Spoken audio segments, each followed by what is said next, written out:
BSc part second में differential equation में article चल रहा था होमोजेनियस लीनियर डिफरेंशियल इक्वेशन, जिसके अपन ने 4 केसेस देखे थे। उसके आधार पे एक क्वेश्चन क्या था।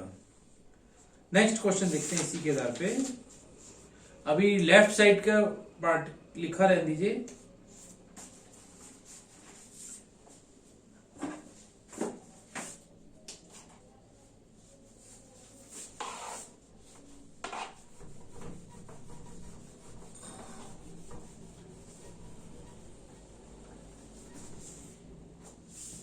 नेक्स्ट क्वेश्चन इसी के आधार पे कह रहा है x square D two Y by D x two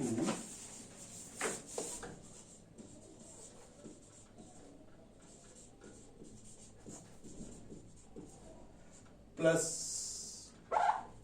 minus x D Y by D x plus 2y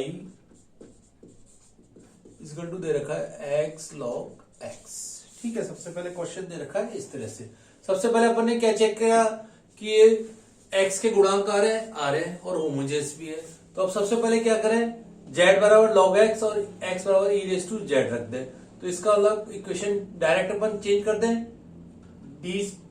d minus 1 minus dy y को बाहर ले लिया प्लस 2 इंटू y बराबर x बराबर आपने रख दिया e रेज टू z और log x बराबर रख दिया z e raise to z। इस तरह से ये अपना कन्वर्ट हो गया राइट साइड। और यहां लेफ्ट साइड रहेगा डी स्क्वायर माइनस 2d और प्लस का 2 इंटू वाई बराबर हो गया z e raise to z। तो सबसे पहले CF निकाला। CF के लिए ऑक्सिलरी इक्वेशन लिखी m square minus 2m plus 2 बराबर 0। ठीक है, अब इसके फैक्टर नहीं हो रहे तो इसको अपन सीधा चारे से निकाल लें। m बराबर जिससे मान आएगा m बराबर डायरेक्ट लिख देते हैं अभी अपन 1 plus minus iota minus B plus minus root B square minus 4ac upon 2a वाले मेथड से अपन इसका मान निकाल सकते हैं। तो CF आपने लिखा सबसे पहले e raise to alpha Z, alpha बराबर 1 है, e raise to 1 into Z C1 cos beta Z plus C2 sine of beta.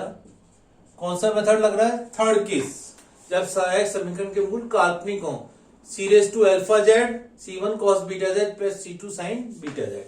e raise to Z का मतलब एक्स ही हो गया, C1 cos beta log x base e है plus C2 sine beta log of e है। ठीक है, तो इस तरह से अपने C1 इसका मान रख दिया और C2 का मान रख दिया, Z और Z का मान रख दिया। ये रह गया अपने पास CF। अब आइए PI पे। PI बराबर वही रह गया आपके पास Z e raise to Z, तो एज इट इज रख दीजिए। यहाँ एक चीज और लिख लीजिए, D बराबर क्या है, D अपॉन DZ, ये ध्यान रखना है। ठीक है, PI के लिए अपन ने क्या किया, 1 अपॉन D स्क्वायर, इसके फैक्टर तो हो नहीं रहे, D square minus 2d plus 2 की टर्म में इसलिए लिखिए जेड ई रेज टू। अब ये किस टर्म में आ रहा है आपके पास, देख रहे हो x इंटू बी की फॉर्म में। तो सबसे पहले ई रेज टू जेड को हटाएंगे। ई रेज टू जेड को हटाने के लिए क्या करा, ई रेज टू जेड तो यहां ले लिया, 1 अपॉन रह गया डी की जगह D plus 1 D plus A, D plus 1 का whole square minus 2 D plus 1 plus का 2 और यहां रह गया अपने पास z, केवल z रह गया। ठीक है, अब अंदर की टर्म को नीचे को खोल लिया तो ये आएगा डी स्क्वायर प्लस 2d से 2d भी कट गया, प्लस का 1 माइनस का 2 से 2 भी कट गया, प्लस का 2, तो केवल रह गया नीचे D square plus 1 upon D square plus 1, यहां रह गया z और e रेज टू z बाहर ले लिया, पहले से होगा जिसका मान हो गया। ठीक है, equal to E raise to Z को तो अपन कुछ करना नहीं। अब इसका क्या करना है, एक तरह से इंटीग्रल करना है, तो इसको ऊपर ले जाए, सीरीज को खोल दे 1 माइनस डी स्क्वायर, इससे आगे की जरूरत ही नहीं पड़ेगी। 1 प्लस डी स्क्वायर की घात माइनस 1 आएगा, उसको खोल दिया इंटू जेड। डी स्क्वायर का डिफरेंशियल 2 बार करोगे तो उसका मान 0 हो गया, केवल Z E raise to Z रह गया अपने पास। पीआई में मान रह गया Z E raise to Z का मान वापस से रख दीजिए log ई एक्स, और ई रेस टू जेड का मान आ गया एक्स, जेड का मान log ई एक्स और ई रेस टू जेड का मान आ गया एक्स। बेस लगाए यानी लिखा अंडरस्टूड है, ई रहेगा। तो y इजकल टू हो गया C F plus P I. C F का मान रख दिया आपने X, C one cos of beta X, cos of beta log E X, ये ध्यान रखना है।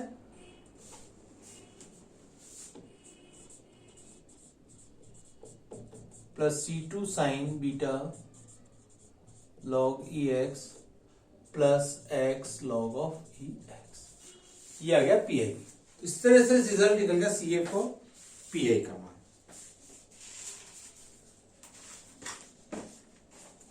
एक और क्वेश्चन देखते हैं इसी में। अब इसको मिटा देते हैं, इसके आधार पे अपन लिख सकते हैं ध्यान रखना है।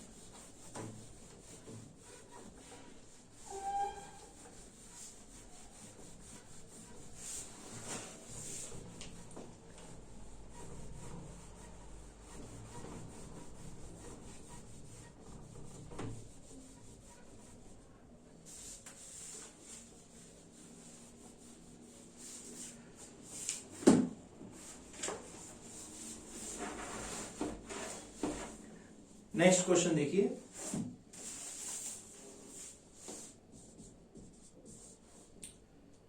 X Q D three y by D x three minus three x square D two Y by D x two plus six x D Y by D x equal to दे रखा है लॉग ई x का whole square. तो सबसे पहले equation आपको इसी article की दे रखी है, तो z बराबर log ई एक्स कर दिया, जिससे x बराबर ई रेस टू जेड हो गया। तो ये टर्म चेंज हो गई D minus one D minus two के रूप में, minus three D minus one plus six D, ठीक है, इंटू वाई बराबर आ गया जेड स्क्वायर, ये ध्यान रखना है, ठीक है। और डी कैपिटल डी किसको डिनोट कर रहा है, डी बाई डी जेड को, ये ध्यान रखना है, ठीक है। तो इस तरह से इक्वेशन पूरी चेंज होगी, डी माइनस वन डी, और इसको डायरेक्ट अभी मैं खोल के लिख देता हूं, D square sorry D cube minus six D square plus 11 D into Y बराबर हो गया एक तरह से जेड स्क्वायर। तो सबसे पहले क्या है, सी एफ निकालें। सी एफ के लिए एक तो एम कॉमन जाहिर है, M square minus six M plus 11 बराबर 0 हो गया। एक तो मान हो गया एम बराबर 0 और दूसरा मान आ गया एम बराबर 3 plus minus iota root of 2, ठीक है। इससे सी एफ का मान निकल गया, सी एफ का मान लिखिए पूरा, ये तो ऑक्सिलरी इक्वेशन के रूट्स निकाल लिए। C1 अब एक तो 0 है, C1 E raise to 0 into Z, सबसे पहले एम बराबर 0 plus E raise to alpha, alpha का मतलब 3z, C1 कॉस, बीटा का मतलब रूट टू जेड, ठीक है, plus C2 sine of root two into Z, ये ध्यान रखना है। यहीं पे गलती होने के चांसेस हैं कि आपको मान क्या रख रहे हो, इस तरह से अपने C1 और C2 के मान की जगह रूट टू और रूट टू लगा दिया। ई रेस टू जेड का मतलब C2 1, E raise to 0 Z का मतलब 1 हो गया, ई रेस टू 3 जेड यानी x की घात q। अब जेड का मान रखते जाइए, C1 cos root two, Z का मतलब log ऑफ x, इस तरह से हो गया, plus C2 sine of root two log of E X, ये आ गया आपके पास CF का मान। CF का मान निकालने के बाद क्वेश्चन में PI का मान निकलेगा। PI के क्वेश्चन में अपन क्या करते हैं, जैसा इस तरह की टर्म है, क्योंकि जेड का एक्स रेस टू इसके टर्म में आ रहा है, 1 अपॉन डी भी कॉमन ले लें, D square minus 6d plus 11, यहां पर आपके पास है जेड स्क्वायर। अब देखिए इस तरह के क्वेश्चन में एक चीज ध्यान रखना है, अगर डी बाहर आ रहा है, पहले इंटीग्रल करना है। क्यों? क्योंकि यहां पे, क्योंकि अगर आप बाद में इंटीग्रल करोगे तो इसका एक घात कम आएगी, तो पहले इसको इंटीग्रल कर लीजिए, फिर इसको अपन खोलेंगे। थोड़ा सा क्वेश्चन लेंथी हो जाएगा करना पड़ेगा इसका, और कोई चारा नहीं। और इसी तरीके से क्वेश्चन करते हैं। तो 1/d को अपन यहां लिख के यहां पे लिख लेते हैं 1/d² माइनस 6d प्लस 11, और 1/d का मतलब इंटीग्रल का z³ हो गया। तो 1/3 तो अपना बाहर रह गया और z³ बाहर रह गया इधर। अब d² माइनस 6d प्लस 11 में से क्या किया, 11 को कॉमन ले लीजिए। 11 को यहां पर कॉमन ले लिया, 1/3 इंटू 11 आ गया यहां पे z³/3।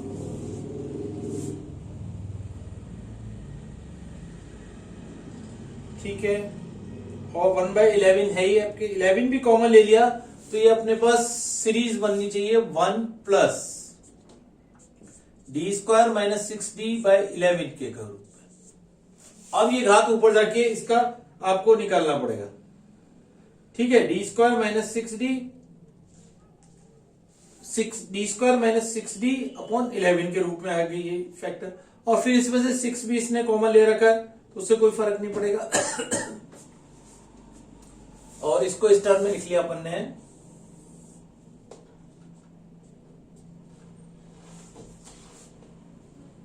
z³/3 को भी यहीं बाहर रख लिया। ठीक है, और इसको अपन ने सीरीज को खोला 1/11। अभी मैं बुक से एज इट इज, क्योंकि सीरीज आपको खोलनी है, 1 प्लस इसको लिखा। अब ये इसमें से माइनस भी कॉमन ले सकते हैं, माइनस का 6d/11, इसको ऐसे भी लिख सकते हैं 1/11, 1 माइनस का 6/11 कॉमन ले लिया, और ये रह गया d माइनस d²/6, क्योंकि बढ़ते हुए क्रम में ले लीजिए इसको। यहां पे रह गया z³/3। z³/3 को एज इट इज जैसे दे रखा है आपको, अभी एज इट इज उतार दिया। अब इस सीरीज को ऊपर जाके क्या होगा, 1 माइनस जाते सारे 1 प्लस में कन्वर्ट हो जाएंगे।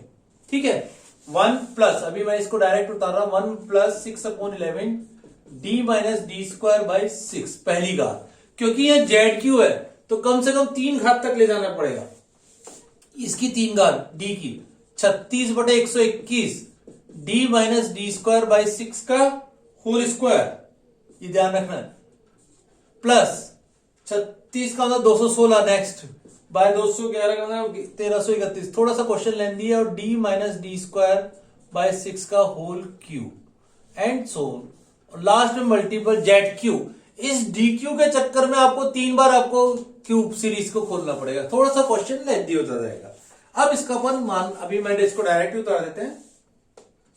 अब आ गया 1/33, ये 3 को यहां से मल्टीप्लाई कर लिया, z³ प्लस 18/11, अभी मैं डायरेक्ट लिखते जा रहा हूं इसको, 18/11 z² प्लस 150, आप डिफ्रेंशिएट कर लीजिए 2 बार, 121/z प्लस 504/1331। इस तरह से ये आपका पीआई का मान निकाला। तो z इक्वल टू हो जाएगा फिर CF प्लस पीआई। CF का मान आपने यहां से लिख दिया C1 plus x³ C1 cos √2 log x plus C2 sin √2 log x plus PI 1/33 z³ z का मतलब log x की घात q प्लस 18/11 log x की घात स्क्वायर, 150/21 log x प्लस 504/1331। थोड़ा सा क्वेश्चन लेंगे क्योंकि इसको 3 बार आपको करना पड़ेगा। एक और क्वेश्चन देखिए इसी के आधार पे। अब थोड़ा सा डिफरेंट मेथड का एक क्वेश्चन देखते हैं, जैसे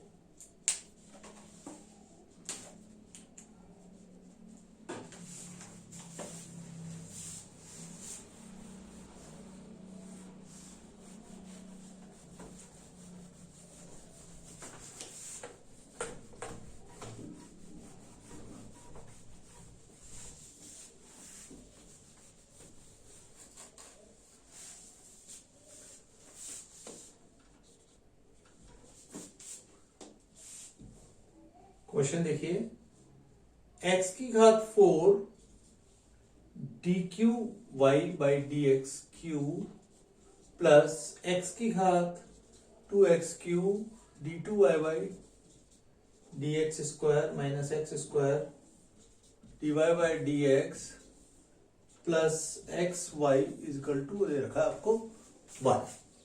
इस तरह का क्वेश्चन। अब यहां क्या एक घात x की घात ज्यादा आ रही है, अगर ये X Q D three Y D x three होता तो अपन डायरेक्ट कर लेते एक्स स्क्वायर। इसके एक हाथ को कम करने के लिए पूरे में सब में से एक्स कॉमन ले ले और इस एक्स को नीचे ले जाए इधर, ऐसे कर सकते हैं। X Q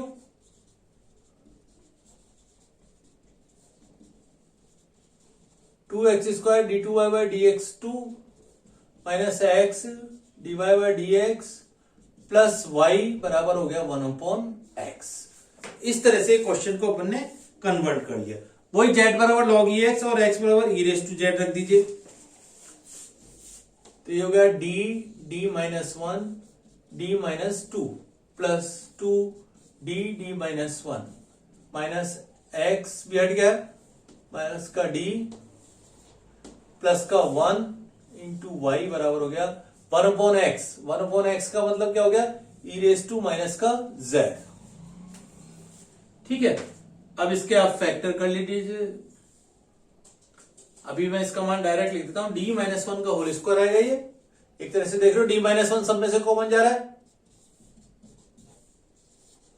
d minus 2 plus का 2d और माइनस का 1, देख रहे हो d माइनस 1 बाहर लिया, d माइनस 2 प्लस का 2d और ये माइनस का कॉमन लिया d माइनस 1 इंटू वाई बराबर हो गया e रेस टू माइनस का z। और d क्या है अपने पास, d अपॉन डी जेड, ये ध्यान रखना है। ठीक है, और इसको खोल लिया, D square minus 2d plus 2d minus 1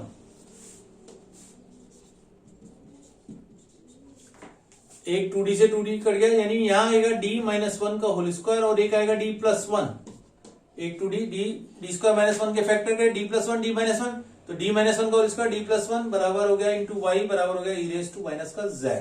CF यानी m बराबर 1 और एक बार आया माइनस, अब दो बार रिपीट आ रहा है, तो C1 प्लस C2Z, ये ध्यान रखना है। CF में CF का मान आया आपके पास C1 plus C2Z E raise to Z plus C3 E raise to minus का Z, ये ध्यान रखना। अब ई रेस टू जेड और जेड की वैल्यू रख दीजिए, तो ये आ गया C1 plus C2 log x E raise to Z का मतलब वापिस से हो गया x plus C3 upon x। ये क्या मान निकला, केवल अपने पास PI का मान निकला। अब सॉरी CF का मान, अब PI का मान निकालना है आपको। PI आ जाइए, PI के केस में आपके पास यहां तो रह गया e रेस टू माइनस का z और वहां वो नीचे रह गया d माइनस 1 का होल स्क्वायर और d प्लस 1। अब देखिए जहां जीरो हो रहा है उसको तो अभी छेड़ेगी नहीं, जहां जीरो नहीं हो रहा उसका मान पहले से आप रख दीजिए, जैसे e रेस टू माइनस का z। अब देखो कहां जीरो नहीं हो रहा, 1/4 ई रेस टू माइनस का z आ गया। ठीक है, d माइनस 1 का होल स्क्वायर d प्लस 1 और e raise to minus z। d की जगह अपन ने क्या रखा, सबसे पहले जिसमें जीरो नहीं हो रहा d की जगह आपने रख दिया माइनस का 1, माइनस का 1 माइनस का 1 होल स्क्वायर रह गया, तो अपने पास क्या रह गया 1 अपॉन, इसमें तो जीरो नहीं हो रहा, इसको अभी एज इट इज रखा क्योंकि इसमें जीरो हो रहा था, तो ये आ गया 1/4 d प्लस 1 और ई रेस टू माइनस का z। अब जब जीरो होता है तो क्या करते हैं, अब आपको थर्ड एक्सरसाइज में देखना पड़ेगा, जहां जीरो हो रहा था उसकी जगह क्या रखा आपने, अगर fa का मान यदि जीरो हो रहा है तो उस केस में d की जगह आपने रखा d प्लस 1। देखिए एक्सरसाइज थर्ड में देखिए वापस से, e raise to ax into we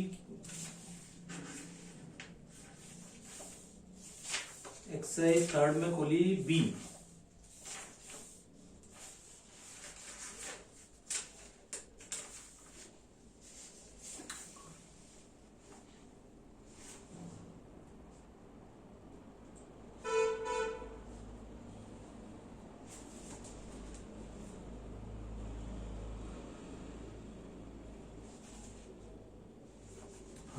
जब 0 हो रहा है तो क्या करते हैं अपन, अब x raise to R by factorial R, a की घात आ रही है 1/4, x की जगह क्या आएगा z upon factorial 1 e raise to minus Z, यहां जाएगा as it is, x raise to R upon factorial R और e raise to minus Z, तो ये हो गया 1/4 z e raise to minus Z. मान रख दीजिए z की जगह क्या रखते हैं, z की जगह log x और e raise to minus X की जगह, z की जगह माइनस का 1 अपॉन माइनस का x की घात माइनस का 1 आएगा, तो ये 1 अपॉन x हो जाएगा और 1/4 है x है ही। तो ये हो गया y equal to C F plus P I.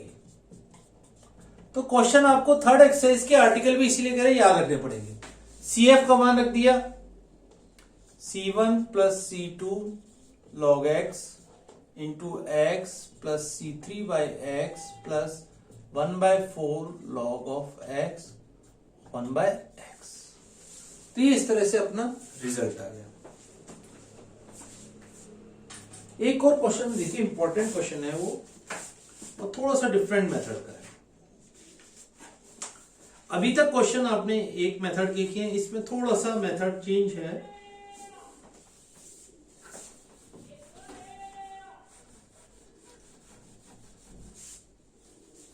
ये इंपॉर्टेंट एक्सरसाइज है क्योंकि आपकी नेक्स्ट यूनिट में आ रही है।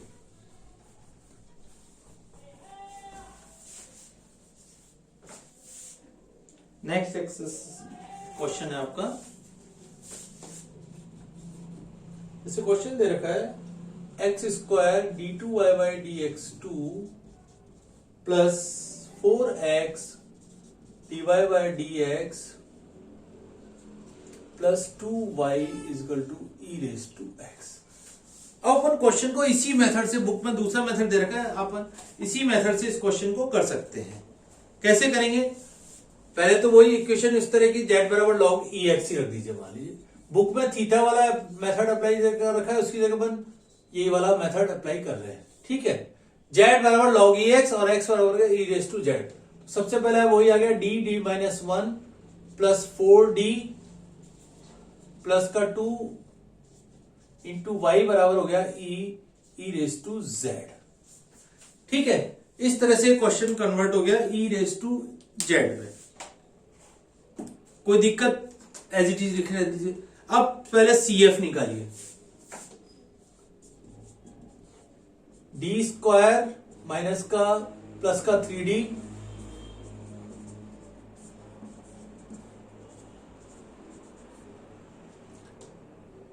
पी ऑक्सिलरी इक्वेशन लिखी सी एफ के लिए, M square plus 3m plus 2 बराबर 0, m प्लस 1 और यहां आ गया m प्लस 2 बराबर 0। तो सी एफ आ गया c1 E raise to minus Z plus c2 E raise to minus का 2z। ये ध्यान रखना है, z का फलन आता है। ठीक है, तो ये आ गया c1 by x plus c2 by x square आ गया। सबसे पहले CF का मान आ गया c1 by x plus c2 by x square. अब PI के केस में अपन आ रहे हैं, इसको एज इट इज चेंज नहीं कर रहे हैं, 1 upon d plus 1 d plus 2 और यहां पे एज इट इज रहने दिया e raise to Z.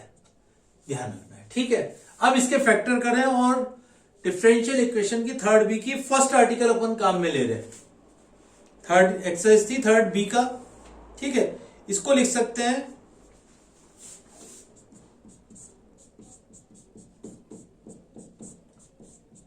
Factor method से कर दिया e raise to z, d plus 2 minus d plus 1, तो ये 1 अपॉन रह जाएगा। ठीक है,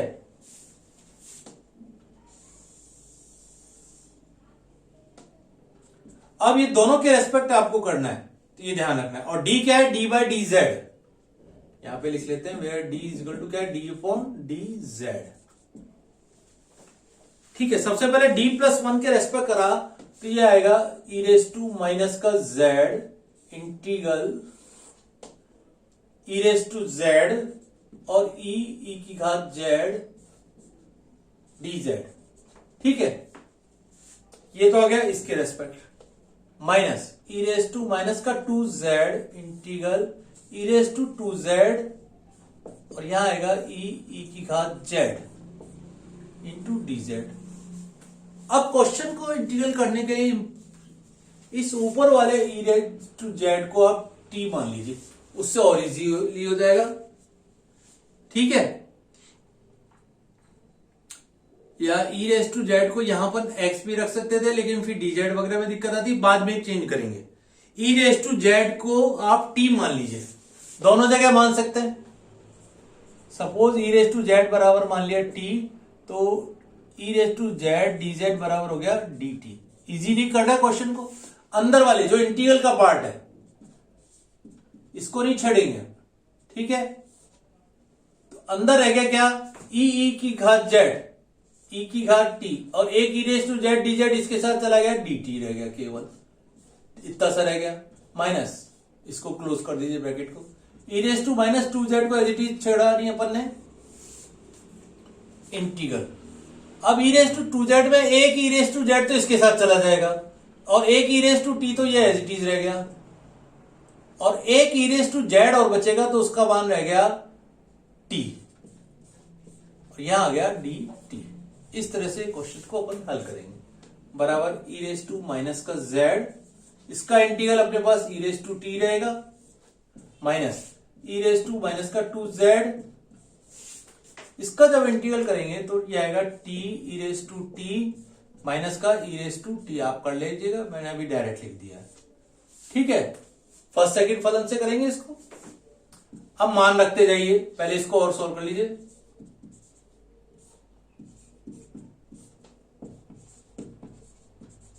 इसमें क्या क्या, ई रेस टू टी कॉमन ले लिया और यहां रह गया टी माइनस वन। अब जेड का मान रख दीजिए, जेड बराबर अपन ने क्या माना है, ई रेस टू जेड बराबर पहले टी मानना है, पहले टी की वैल्यू रख दीजिए। टी की वैल्यू रखी ई की घात जेड, ठीक है, minus E raise to two Z, यानी E raise to two Z, ये बाहर वाले को तो छेड़ना ही नहीं अपने को, अंदर वाले को ही मान रखना है केवल। ई रेस टू टी इसको एज इट इज रखिएगा, इसको अपन ने छेड़ना नहीं, अंदर वाले जिसका पार्ट का इंटीग्रल क्या, टी की वैल्यू रखी ई की घात जेड और यहां रह गया टी की जगह E raise to Z minus का वन। ठीक है, अब ई रेस टू जेड की वैल्यू भी रख दीजिए X, E raise to minus Z, E raise to minus Z का मतलब क्या हुआ, सब्स्टिट्यूट कर दीजिए जेड बराबर एक्स बराबर ई रेस टू जेड, तो ये तो हो गया वन बाय एक्स, ये हो गया ई रेस टू एक्स, ई की घात जेड का वन एक्स रखा तो केवल एक्स आ गया, e raise to minus two Z यानी one by x square, e raise to Z का ना e raise to x, E raise to Z का मतलब एक्स माइनस वन, ये हो गया e raise to x upon x minus का। अब देखिए एक एक्स से एक्स कट जाएगा तो e raise to x upon x minus minus plus E raise to x upon x square, तो एक तरह से ये दोनों कट गए, तो केवल पी आई में मान रह गया e raise to x upon x square. अब आप मान रख दीजिए z y equal to C F plus P I.